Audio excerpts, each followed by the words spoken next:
আজকে একটা সুন্দরী আপু এসে বলতেছে, ভাইয়া দেখেন চো আমার ফোনটা চার্জ হয় না। আমি ফোনটা হাতে লয়ে দেখতেছি যে ফোনটা শুধু স্টিল আছে, ভিতরে যে পেনটা আছে পেনটা নাই, ভাঙ্গা তছনছ করে ফেলাইছে। আমি বললাম, আপু আপনার ফোনটা এইরকম হলো কেমনে, যদি একটু বলতেন। আপুটা বলতেছে, ভাইয়া কালকে আমরা 2026 হ্যাপি নিউ ইয়ার উপলক্ষে সবাই মিলে কয়েকটা লুচ্চা শয়তান বান্ধবীদের নিয়ে পিকনিক করছিলাম। ওরা তো হ্যাপি নিউ ইয়ার উদ্দেশ্যে সবাই মিলে লাল পানি একসাথে খেয়ে বলতেছে, বান্ধবী তোর ফোনটা দে আমরা একটু গান বাজাবো। আমি বললাম, লে তাহলে গান বাজাবি বাজা, আমিও একটু নাচি। শয়তানগুলো করছে কি ভাইয়া জানেন, মাতাল অবস্থায় ও করছে কি, হেডফোনের পিন ভাবে দিছে চার্জার পিনের মধ্যে ঢুকায়া, বুঝছেন।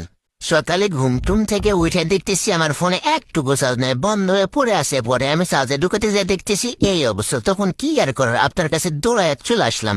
আমি বললাম, আপু এটা কোনো ব্যাপার নাই, যেহেতু ভাঙছে এটা আপনাদের দোষ। আমি এটা ঠিক করতে আপনার জন্য হালকা করে একবারে চিপতে করে দেবো, ডিজিবল প্রাইস 550 টাকা। তো বলতেছে, আরে ভাই টাকাটা কোনো বিষয় না, কালকে পার্টি করতে লাগে তো আমার 15,000 টাকার মতো শেষ হয়ে গেছে, আর 500 টাকা এটা কোনো বিষয় না, ধরেন 3500 টাকা খরচ করলাম হ্যাপি নিউ ইয়ারের উদ্দেশ্যে।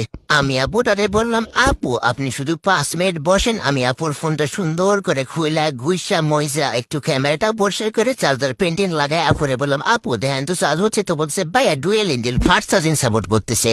আমি সুন্দরী আপুরে মিষ্টি করে বললাম, আপু একটা কথা বলতাম আপনি যদি রাগ না করেন। তো বলছে, ভাইয়া আরে বলেন সমস্যা নেই। আমি বললাম, আপু আমি তো আবার কন্টেন্ট ক্রিয়েটার, টিকটকারও বলতে পারেন। তো বলছে, ভাইয়া তাহলে সমস্যা কি। আমি বললাম, আপু এটা যদি আপনার ভিডিওটা আমি সোশ্যাল মিডিয়াতে পোস্ট করি আপনার কি কোনো সমস্যা হবে আপু। তো বলছে, আরে না ভাই আমার বয়ফ্রেন্ড নেই, আর আমার বাসা থেকে এমন প্যারা দেয় না, আর আমি তো নিজ ইচ্ছেতে আমি এরকম ফটো দিয়ে পিক ছাড়ি, আর এগুলো ছবি ছাড়লে কোনো সমস্যাই নেই। আমি বললাম, ঠিক আছে আপু, এই কথাটা আপনার মুখ থেকে শোনার অপেক্ষাতে আমিও ছিলাম।